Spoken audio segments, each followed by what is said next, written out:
Hi, I'm Jim. I was the church pianist where I attended in my childhood. It was a very small church composed mostly of a few families. The singing was as spirited as the preaching, but music was an afterthought. I doubt most song leaders knew 1 minute before it was time to sing what music they would choose, let alone an hour before services so I could practice them. Consequently, I learned to play all our familiar songs without the kind of embellishment that only works if you practice. When the embroidery is imprecise, it makes my teeth hurt, but I assume as a musician, I'm more sensitive to this than other listeners. I've attended abundant varieties of religious services since and have been almost unconsciously impressed with how enjoyable a service can be when musicians seem so competent and when the music fits the theme of the sermon. I had been essentially unaware that church services seem professional, thus gain credibility, when all elements are by design and the participants practice ahead of time. Hymn derives from Greek hymnos, which means a song of praise. Music in hymnals is designed to be relatively easy to perform for obvious reasons.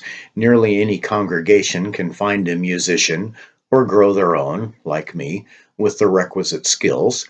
Music written by classical composers, Handel, Bach, Haydn, Rimsky-Korsakov are examples, are often dumbed down or simplified for songbooks, so musicians with only moderate skill can learn to play them well. I am fond of the old hymns.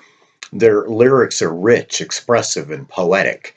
Some newer music I've heard in churches or accidentally on the radio is pleasant, but to my ear it misses the mark. There's a specific magic, I use that word deliberately, that's summoned when a wordsmith is so compelled by the depth and passion of a complex idea that they reach beyond the 3,000 words that make up 95% of English texts, find rhyming and poetic means to express it. I'm promulgating these hymns as a public service. I play through each song twice in my bare bones, somewhat accurate fashion.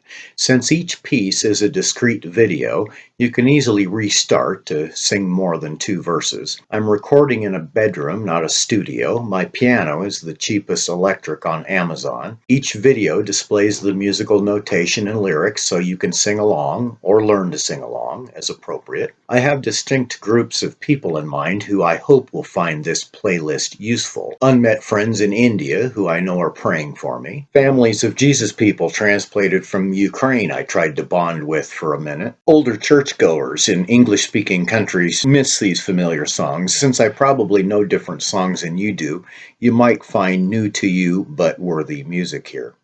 I have other people in mind.